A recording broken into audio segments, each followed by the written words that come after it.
আসসালামু আলাইকুম everyone, I hope সবাই অনেক ভালো আছেন। আজকে নিয়ে আসলাম শাহি চিকেন রোস্ট রেসিপি বা বাবুর্চিদের হাতে যেভাবে রোস্ট রান্না করা হয়, তো সেভাবে অ্যাকচুয়ালি চেষ্টা করেছি রোস্টটা রান্না করার। তো অনেক দিন পর ভাবলাম যে সবসময় তো বাসায় মানে কুরমা খাওয়া হয়, তো অনেক দিন পর আবার যখন গেস্ট আসবে তো তাদের জন্য চিকেন রোস্টটা রান্না করা যাক। তো চিকেন রোস্ট রান্না করার জন্য আমি এখানে প্রথমেই চিকেনগুলোকে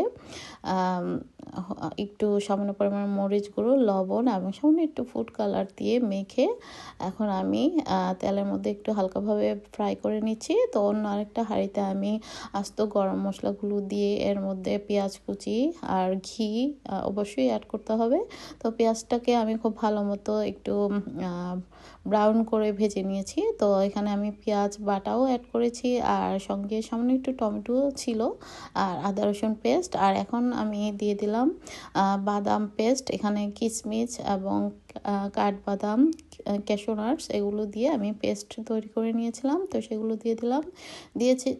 দিলাম এখন লবণ, আর দিয়ে দিলাম 3 টেবিল স্পুনের মতো ইয়োগার্ট মানে টক দই। তারপর দিয়ে দিব চিনি, চিনিটা টেস্ট বুঝে মানে হাফ চামচ বা 1 টিস্পুন দিয়ে দিতে পারেন। তো এখন দিয়ে দিলাম টমেটো কেচাপ সামান্য পরিমাণে। তো এটা অবশ্যই দিবেন, তাহলে খেতে খুবই ভালো লাগবে।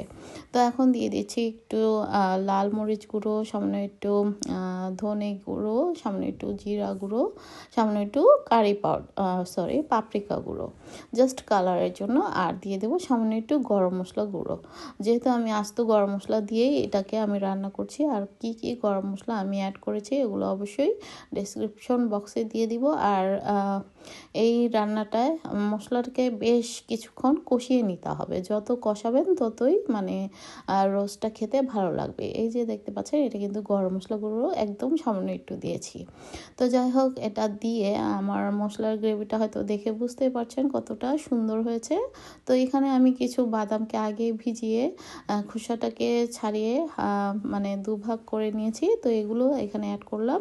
আর কাঁচামরিচ দিব, এটা আমি নিচ থেকে একটু কেটে নিয়েছি। তো এই পর্যায়ে আমি চিকেন রোস্টটাকে চিকেনগুলোকে সামান্য একটু ফ্রাই করে এখন চিকেনটাকেও অ্যাড করে দিলাম। তো একটু পরপর নাড়াচাড়া দিতে হবে, নইলে কিন্তু তলায় লেগে যেতে পারে, যেহেতু গ্রেভিটা অনেক ঘন।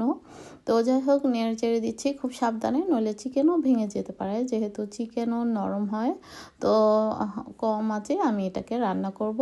আর একটু পরে আমি এর মধ্যে গুঁড়া পাউডার অ্যাড করব, পাউডার দুধ অ্যাড করতে পারেন, অথবা আপনারা চাইলে লিকুইড মিল্কটাও অ্যাড করতে পারেন। তো যাই হোক, পাউডার মিল্কটা দিলে বেশি খেতে টেস্ট হয়। তো আপনারা চাইলে উপর থেকে পেঁয়াজ বেরেস্তাও অ্যাড করতে পারেন। আমি আসলে সময় পাইনি, তাড়াহুড়া করছিলাম, একটানা 3-4 দিন ধরে রান্নাবান্না করছি। একদিন পর পরই আমার বাসায় গেস্ট আসছে। এই সামার শুরু হলে আমার বাসায় গেস্টের ধুম পড়ে। তো যাই হোক, কিছু করার নাই, কাউকে তো নাও করা যাবে না যে আমি টায়ার্ড, আমি কিন্তু অনেক টায়ার্ড, কি আর বলবো। যাই হোক, তারপর মেহমান আসলে কিন্তু ভালোই লাগে। তো এই পর্যায়ে পাউডার দুধটা তো দিয়ে দিয়েছি, দেখেছেন। আর এখন আমি একটু রোজ ওয়াটার এবং দিয়ে দিচ্ছি গোলাপ জল, আর দিয়েছি কেওড়া জল। তো সমস্ত কিছু সামান্য একটু করে দিয়ে দিবেন, তাহলে দেখবেন শাহি শাহি একটা ভাব আসবে। আর এই তো কাঁচামরিচগুলো দিয়ে দিলাম। তো আপনারা চাইলে উপর থেকে পেঁয়াজ বেরেস্তা এবং সামান্য একটু ঘিও অ্যাড করতে পারেন, তবে ঘি দেওয়ার প্রয়োজন নেই, যেহেতু আমি আগে অ্যাড করেছি। তো এই তো খাবার পরিবেশন করে দিলাম। আর ওই তো আমার গেস্টরা বসে আছে, তো ভাবলাম যে আগের দিন আমি আরও বেশি মেনু করেছিলাম, তো সেগুলো করতে পারিনি ভিডিও। তো ভাবলাম আমি যেহেতু ইউটিউবিং করি, তো সেই জন্য একটু ভিডিও করে নিই আগেই। তো পেঁয়াজ বেরেস্তা বা সুন্দর করে পরিবেশন করতে পারলাম না, তারপরেও তাড়াহুড়ো। তো আমার আজকে শাহি চিকেন রোস্ট রেসিপি কেমন লেগেছে অবশ্যই কমেন্টস করে জানাবেন। আর অবশ্যই আমার চ্যানেলটিকে সাবস্ক্রাইব করে রাখবেন নতুন নতুন রেসিপি পাওয়ার জন্য। তো আজ এ পর্যন্তই, আল্লাহ হাফেজ।